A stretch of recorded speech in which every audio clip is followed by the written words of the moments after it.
Un encuentro con su palabra, porque secase la hierba, marchitase la flor, mas la palabra de Dios permanece para siempre. Con ustedes, el doctor José Ricardo Arias Quintero.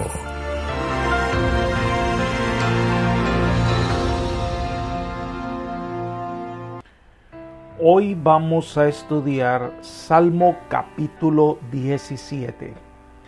Plegaria pidiendo protección contra los opresores. Te invito a orar. Padre nuestro que estás en los cielos, gracias Señor por tus cuidados y por el perdón de los pecados.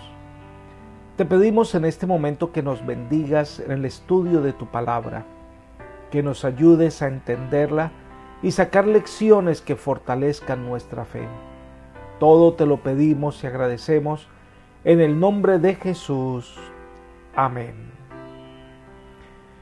Este es el primer salmo con el sencillo título de Oración de David. Este salmo está repleto de peticiones.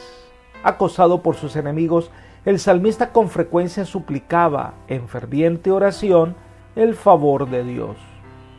El Salmo 17 es una de esas oraciones en procura de la vindicación de los justos. Es una oración pidiendo protección ante el acoso de los enemigos.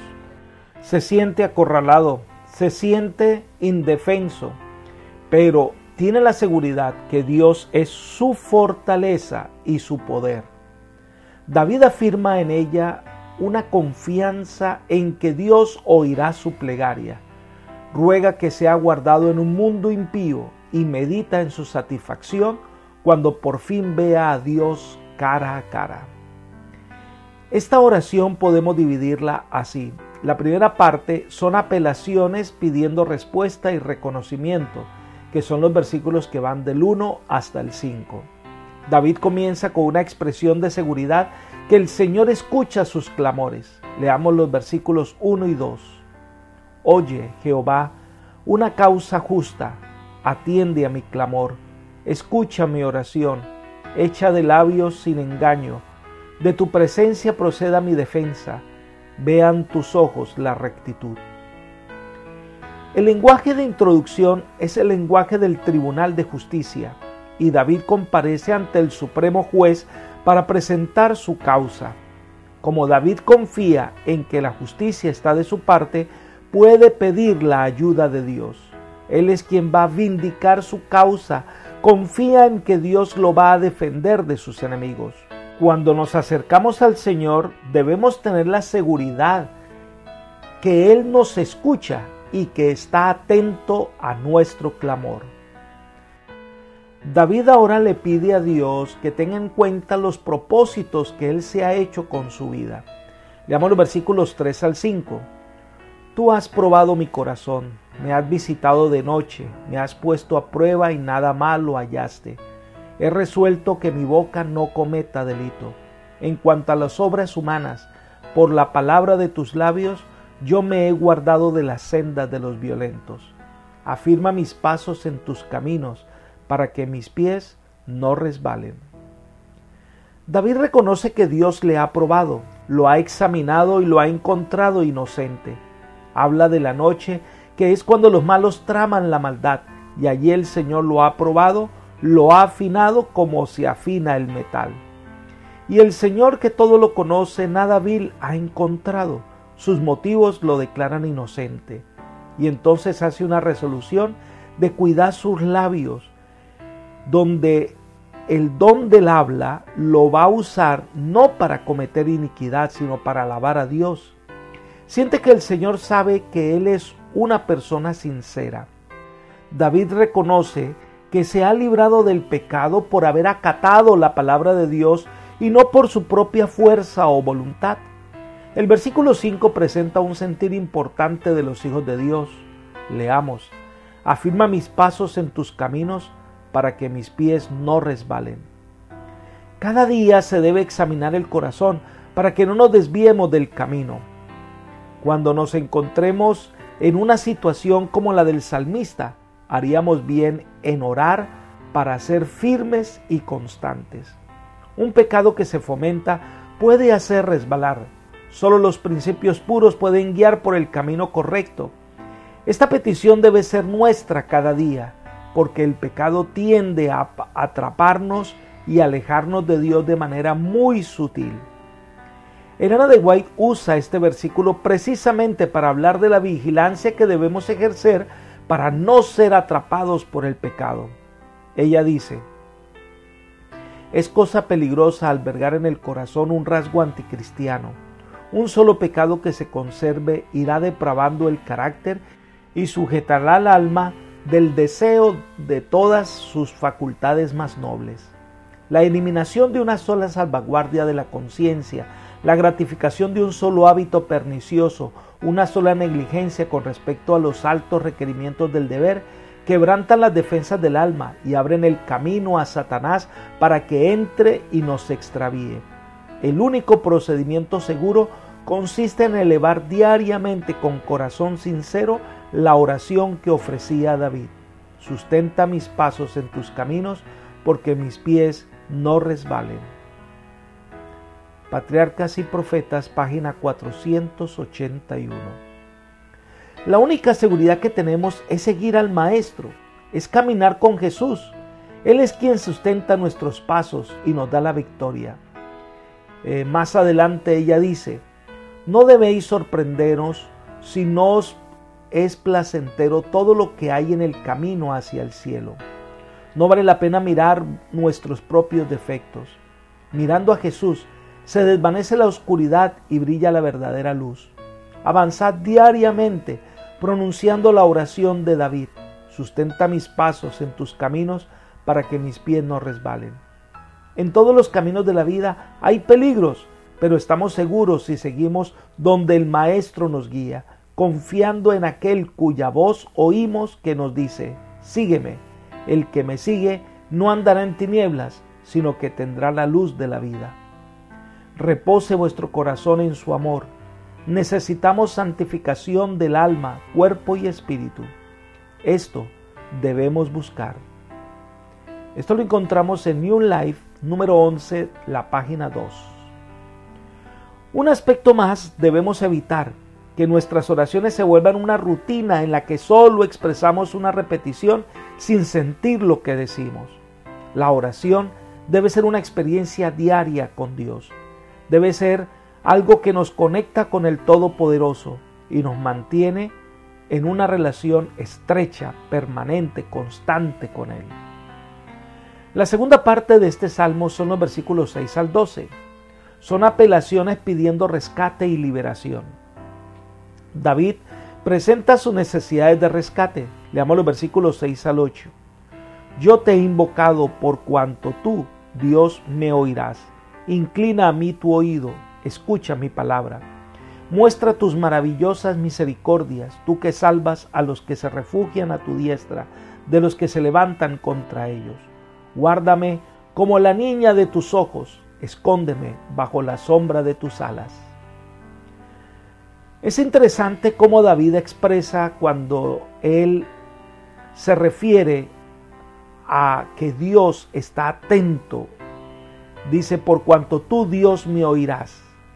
Con fe clara, ora, porque tiene la seguridad que el Señor oye. Esta oración eleva de palabra, no es una oración mental. Ora fervorosamente con el reconocimiento que necesita de la justicia divina. Dios es quien obra maravillas y Él puede hacer algo por él. Le dice: tú que salvas. Es imposible dejar de advertir las alusiones al Salvador en las oraciones del salmista. David conocía a su Redentor, por eso acude confiadamente a presentar su petición, que en este caso es una doble petición. Número 1 dice: guárdame como a la niña de tus ojos. Tal vez se use este término para designar la pupila, porque en ella, como en un espejo, puede verse retratado en miniatura el que allí mira. La plegaria pide que Dios guarde al salmista como una persona se protege la vista. La segunda petición que hace el salmista dice: escóndeme bajo la sombra de tus alas. Esta es una frase muy común en los salmos. recuerda al ave que protege a sus polluelos. Allí estos indefensos animales encuentran abrigo y protección. De la misma manera, David desea estar cubierto por las alas protectoras de su Redentor. Recordamos las palabras del salmista cuando dice: con sus plumas te cubrirá y te hará estar seguro. Es el sentir del salmista. No encuentra otro refugio, no hay otra seguridad. Solo allí encontrará la verdadera victoria. Entonces el salmista pasa a presentar la razón por la cual espera ser liberado. Leamos los versículos 9 hasta el 12. De la vista de los malos que me oprimen, de mis enemigos que buscan mi vida, envueltos están en su gordura, con su boca hablan arrogantemente. Han cercado ahora nuestros pasos, tienen puestos sus ojos para echarnos por tierra. Son como león que ansía agarrar su presa y como leoncillo que está en su escondite. David describe o documenta la manera en que sus enemigos desean hacerle mal y la razón por la que solo Dios puede librarle. Desea ser liberado de los malos que con solo su vista muestra el deseo de oprimirle, le buscan quitarle la vida. Por eso dice: envueltos están en su gordura. Es una manera de describir la grasa abdominal y que algunos interpretan como el centro de las emociones, lo que significa que la autoindulgencia endurece los sentimientos de los hombres y los hace indiferentes al sufrimiento de los demás. Además de eso, hablan con arrogancia, sus palabras son amenazantes, muestra el odio que hay en su corazón. Por eso David agrega: tienen puestos sus ojos para echarnos por tierra. Este texto, traducido de manera literal, podría decir: pusieron los ojos para derribar por tierra. Una actitud paralela a la de Saúl y sus hombres que, como cazadores en pos de su presa, mantiene sus ojos fijos en los caminos por donde había pasado David y sus compañeros. Ellos desean atraparlos. Entonces los compara como leones. Los perseguidores del salmista estaban listos para saltar sobre su presa. El leoncillo está en su escondite, listo para atacar. Esto nos recuerda la figura que usa Pedro para hablar del cuidado que debemos tener con nuestro adversario. En 1 de Pedro 5:8 dice: sed sobrios y velad, porque vuestro adversario el diablo, como león rugiente, anda alrededor buscando a quien devorar. El enemigo desea cazarnos y llevarnos como su presa, pero si nos refugiamos en el Señor, si estamos bajo la protección de sus alas poderosas, el enemigo no tendrá potestad sobre nosotros. El mal no triunfará sobre el bien. Los hijos de Dios saldrán victoriosos. Esta es la esperanza que nos fortalece. Y finaliza el Salmo 17 con apelaciones pidiendo represalia y reposo, que son los versículos 13 hasta el 15. Entonces David muestra su expectativa en cuanto a que los enemigos han de sufrir el castigo. Leamos los versículos 13 y 14. Levántate, Jehová, sal a su encuentro, derríbalos, libra mi vida de los malos con tu espada, de los hombres con tu mano, Jehová, de los hombres de este mundo, para quienes lo mejor es esta vida y cuyo vientre está lleno de tus bienes. Sacian a sus hijos y aún les sobra para sus pequeños. David le pide a Dios que actúe como un guerrero. Le pide que se levante, es decir, que haga algo, que salga al encuentro del enemigo y que lo derribe. Sus enemigos han salido a buscarle con un gran ejército. Su deseo es que Dios intervenga e impida que lleguen a donde él está refugiado. Y entonces describe a los malos como aquellos que aman las cosas de este mundo.